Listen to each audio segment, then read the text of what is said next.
Hi, this is J6 with another helpful video today. The topic is talking about Allen Edmonds shoes. This is an overview and a review and a buying guide for Allen Edmonds shoes. Now, I'm making this video to try to help some people. These are some advices I wish I knew when I was, 20 years old or something. Let's talk about some different things now. Why Allen Edmonds? I recommend it as a good starting point for your first kind of dress shoe or first, nice shoe. There are certainly better brands out there, but you're going to be paying more money. I think it represents good value for the money you pay. Some advantages to Allen Edmonds. It can be resold. It's quality made. I think many are made in USA. Some other countries also make them. There's different product lines. You can get better quality for, once again, if you're paying more, but I think this is a good starting point. Additionally, they have some different width options. So if you have maybe narrow or wide feet, you can get some different choices for this particular brand. Now, one thing to bear in mind, if you rarely wear dress shoes, you can most likely be okay with cheap ones. If you wear once a year for some wedding or funeral, maybe you don't need to spend too much money. But if you're going to be wearing some dress shoes at least, several times a year, I think it's better to buy something quality. And once again, this is a good starting point. So the first step when you want to buy like a nice dress shoe, you want to get your feet measured. Hopefully you can do this in the store. There are some Allen Edmonds stores available, in-person stores you can check out. But I think you can get your feet measured at a variety of shoe stores as well. But generally speaking, I think if you have particularly wide feet or very narrow feet, I think by now you're most likely aware of that. Now, one thing to bear in mind with Allen Edmonds shoes, a variety of styles, colors. One thing, there's different lasts. Now, what is a last? A last is a piece of material. I'll try to show you real quick. Now, I know this is a shoe tree. This is not a last, but a last is a piece of material that they use to actually form the shoe over. So it's kind of foot shaped, and they make the shoe around that. So the lasts have different profiles, different shapes, so forth and so on. And you may discover some lasts work better for your feet than others. That's why it's good to get your feet measured and talk to someone at the store if you can. That being said, I think there's some sizes that are forgiving for a variety of foot shapes, unless you're at the extreme, either wide or very, very narrow. Now we'll talk about where to start. Let's say you want to buy your first nice dress shoe.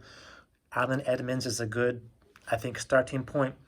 You want to start with something a bit more conservative, which is going to be suitable for many occasions and also is very versatile. One thing to think about is kind of formal or informal. Generally speaking, the more formal it is, you're going to have less decoration. So not so many designs. For example, you're going to have a cap toe or plain toe. This is a more formal design. And once again, you can see some very just slight designs there, but this is more formal on this right side. Generally speaking, more formal. As we go to the left, we get much more casual. Casual, you can see by different colors, different designs and shapes. Generally speaking, the more designs you have and the more holes, the more casual. Okay, let's talk about different colors. So more versatile colors, I think, are a better choice to start with. Some versatile colors are going to be a dark brown, such as this. When you have a dark brown shoe, you can wear this with a variety of, suits, outfits. Pretty much any color suit, you can wear this, except maybe black. You can wear with a navy suit, gray suit, khakis. A wide variety of things you can wear with a dark brown shoe. Very versatile. Black is a bit less versatile in general. may not be the best first choice. Once again, it depends on, what your priorities are and what kind of outfits you're going to be wearing. If you're some kind of, wedding singer, maybe you're wearing black shoes, this is okay for you. But another good versatile color is kind of a dark burgundy. Once again, the color works well with the variety of different outfits.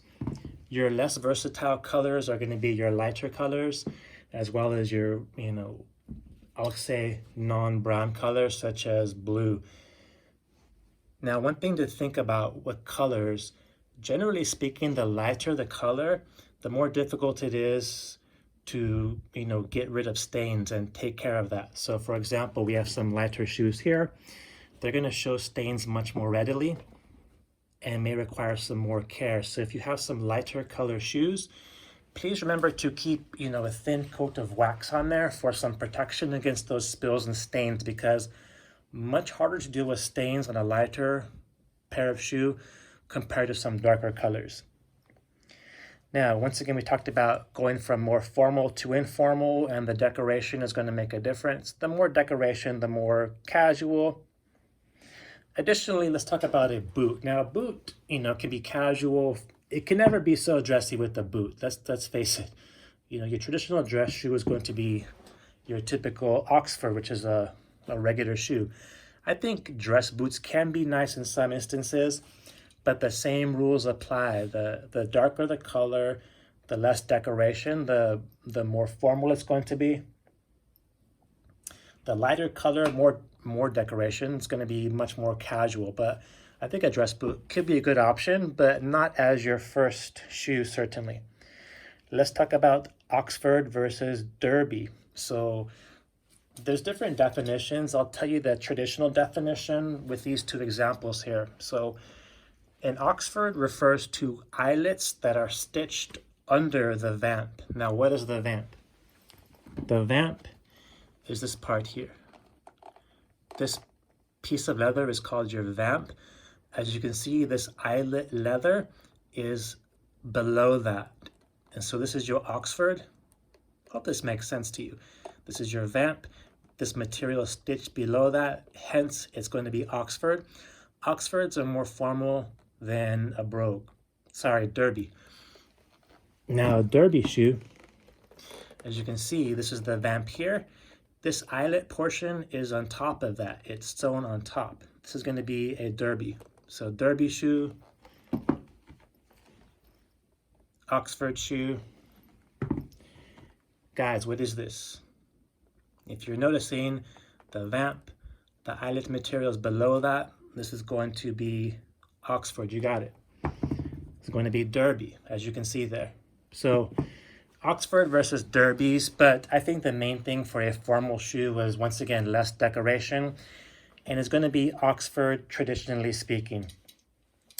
Let's talk about different sole choices. Now, when you buy shoes, once again, traditional dress shoes are leather sole, which is okay. It's very comfortable, but one of the things to think about, it doesn't have much natural grip or traction, which could be an issue if you're walking on, let's say, carpet floors, even sometimes some, slick tile floors or something. So your traditional dress shoe is going to have a leather sole. Now, which is not a bad thing, but think about if you're going to be in the rain or snow a lot, a leather sole is not going to be the best thing for that. What you can do, which I did, is get a leather sole, and you can have your shoemaker or cobbler put some rubber thing on the bottom for some traction. So for example, I'll show you very quickly. This is leather sole, as you can see there, leather sole. I put this red traction, it's rubber, it gives you better grip. So when you're walking on a variety of surfaces, it's not going to want to slip.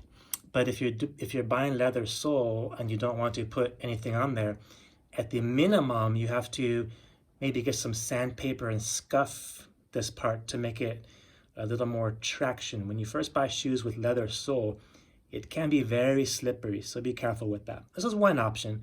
And of course, this rubber part no one's going to see for the most part, unless you're crossing your legs. And this is red. There's different colors, guys. You can get black or something more conservative if you like. Once again, you can do it yourself if you're adventurous, or have your cobbler do it. Not much money, but one option if you're getting a leather sole shoe. Gives you better traction, I think. Let's talk about noise. One thing to think about when you're walking with a leather shoe is noise. So different soles they have can be, louder or quieter. So generally speaking, a leather sole is going to be not so loud. It's going to be on the quiet side. Some things can be squeaky though. Just bear that in mind. So for example, this sole here, this is a rubber sole. I think this is, what's that company that makes rubber soles? It may say on here. Anyway, it will come to me, but I'm sure you know famous Vibram. This is a Vibram sole. I should know this, sorry. Vibram sole, this kind of red rubber, it's a bit noisy, can be squeaky. It's noisier on floors like, for example, terrazzo. If you heard of that floor, it's I'm sure you've seen it everywhere. You tend to have it in universities, hospitals, maybe courthouse or government building. So terrazzo is this kind of, it's almost like cement with some rock chips. I'm sure you've seen it, but it's a common floor that gets waxed. And so many times you're going to have some squeak, squeak, squeak, squeak with this Vibram rubber sole. So it can be a bit squeaky. Other sole choices are day-night soles, which is a rubber sole as well, different pattern.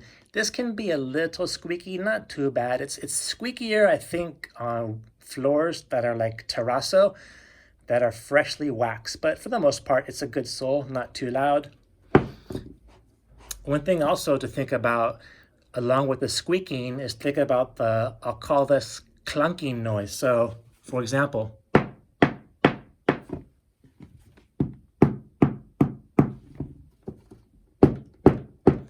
now, obviously, I'm hitting this pretty hard, but the day-night sole is not going to have a lot of clunk with that loud smack, but some soles can have a more of a sharper smack at the end. This particular one is a combination sole, has the leather with some rubber, and then once again, combination here. This is actually my loudest sole I think I have, so when you walk, you can make a sharp report as you're walking. Just bear that in mind, but I don't think it's too bad. If you're looking for an all-around sole that is going to be a variety of conditions, I think day-night is a good way to go. The benefit of day-night gives you good traction. It's suitable for wetter weather. It's not going to be so noisy or squeaky. And a variety of surfaces this is good for. And it's not so casual looking. I mean, when you're wearing this day-night sole, you can't really tell it's day-night unless you're, maybe crossing your leg or something. But I think this is a good day-night sole to have. Very, versatile once again. Okay. So, quick review here, guys. If you're looking to buy your first nice shoe, think of a more conservative style, a more versatile style, a more versatile color. Out of all these shoes, I think, the first one to get, for most people, I think would be something like this. It's dark brown, a little bit of decoration. This is in Oxford. You can wear this to a wedding, a variety of things. You can wear this to your court date when you are arraigned, for trial, for money laundering. It's a very versatile shoe and quality leather, well made. Once again, this had a leather sole, but I put some rubber on there. I can see you getting this with a day-night sole. Very versatile. And there's some decoration on the cap, as you can see. This is optional. If you don't want some decoration, it's a little more formal. But I think this is a good first choice for shoe. Suitable for most people. Now, the next one, let's say if I was buying these, the next choice for me personally, maybe something like this would be good. A different color. It's kind of a brown red, as you can see, like a bit of a burgundy there. So it's still dark, so somewhat formal. And this is at Oxford as well, as you can see here. It has more decoration. These little holes, this medallion, but, fairly conservative, but a little more style. Definitely more casual than that, but very versatile. Can be one with a variety of things. I think next choice, If you're expanding your collection, would be, you know, a decent basic black shoe, something like this would be okay. And I can see the case for getting black Oxford. This one I chose derby to make it a little more casual. So, you know, black is somewhat dressy, but can be dressed down to some degree. So there's that. And maybe if I was buying a fourth choice, if you like boots, maybe some dress boot, something like this, which is, you know, oxblood, a little more casual, but still can be dressed up to some degree. Now, these two lighter ones are much more casual shoes. And as you're building your shoe collection, start with the most versatile first and work your way out. You know, not everyone needs to get a blue shoe or a very light colored shoe. It's not as versatile. Those should not be your first or second shoe, I don't believe, in my estimation. Now, when you're buying Allen Edmonds shoes, like I said, if you can, get measured in person, go to the store in person, try some different ones on if it's possible. Now, when you're buying, very, very important, guys, you want to buy on sale. You never want to pay full price for these shoes because you don't have to. You have to save some money. So look for sales online, in the store. You may have to wait a little bit. Keep your eyes open. Now, some options for buying. Some people, they buy shoes pre-owned. I don't necessarily recommend that, especially for your first nice shoe. I think you're better off buying brand new. This is the shoe that only you're having and you're wearing. But maybe down the road, as you expand your collection, maybe you want to explore some, you know, second-hand shoes. Be very, very careful, though, because with Allen Edmonds, there's different lines. You have Allen Edmonds brand, which I can show you here. This is made in USA, very high quality. This is first quality. This particular one here is called AE by Allen Edmonds. Not made in USA. It's still Allen Edmonds company, but this is their less expensive range. So not made in USA. I think maybe Portugal, something like that. So it's lesser quality, less expensive, but of course you'll be paying less. Don't pay, you know, the high price for something like this. You really want to find the sale. That's why I say you got to be careful if you're buying used, pre-owned shoes. If you're buying pre-owned shoes, you don't want to be overpaying for that either. Additionally, Allen Edmonds has this thing they're called seconds, factory seconds. So for example, in the factory, they make a shoe, something goes wrong, there's some mistake. They're not going to sell it as first quality. They're going to sell it as factory seconds. Now, how do you know factory seconds? On the bottom here, you don't see it here because this is first quality, but there's be like a little mark down here. Somewhere here, it's like a shoe imprint, and that means this is second quality. It's going to be pretty obvious, but second quality means there's some defect, so forth and so on. And once again, guys, if you're buying some pre-owned shoes, don't pay the price for first quality if indeed it's second, you know, quality or factory seconds. You have to clarify it. Ask the person selling, hey, is this first quality Allen Edmonds shoe or factory seconds? Hopefully the photos show that part so you can see for yourself. But just be careful with that. So once again, look out for factory seconds and look out for the AE brand. Nothing against those, but that should really, you know, be priced much, much lower for that.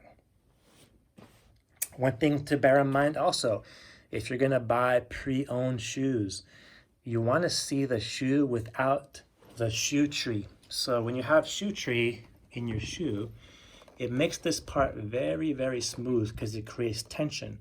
Now when you take the shoe tree out, you can see every little crease much easier. It's not stretched as much. So when you're buying pre-owned shoes, you want to see a photo without the shoe tree in there. That gives a much more realistic idea of how much creasing. You know, a shoe is going to look its best with the shoe tree in there. It's going to look better with the shoe tree than on your foot because your foot is not made of wood and it's not going to make this leather stretch out. So very important to get a good idea of quality. You want to see a picture of the shoe without the shoe tree in it.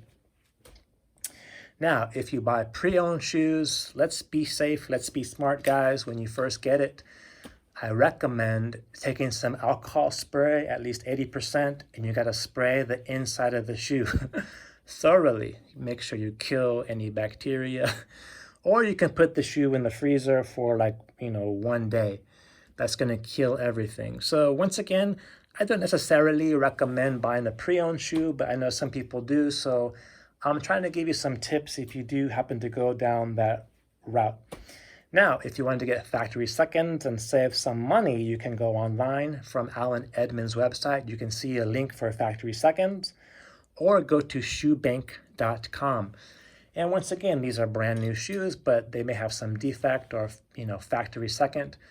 And you want to kind of find out, if you can, what that specific defect is, so you know if you can live with it. So for example, if the defect is maybe, this is a little darker, this is a bit lighter, maybe, okay, not a big deal, because you can go and do some polish and maybe fix that.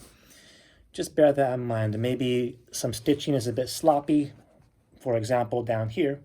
You want to be aware of that. And if you can live with that, fine. Otherwise, try to buy, first quality Alan Edmonds shoes. So quick overview of some hopefully helpful things when you're buying Alan Edmonds shoes. Let me know if I missed anything. Let me know what questions you have, any comments you have. I'm trying to help you guys out. This is Jay Sykes, hoping you have a nice day. If possible, bye.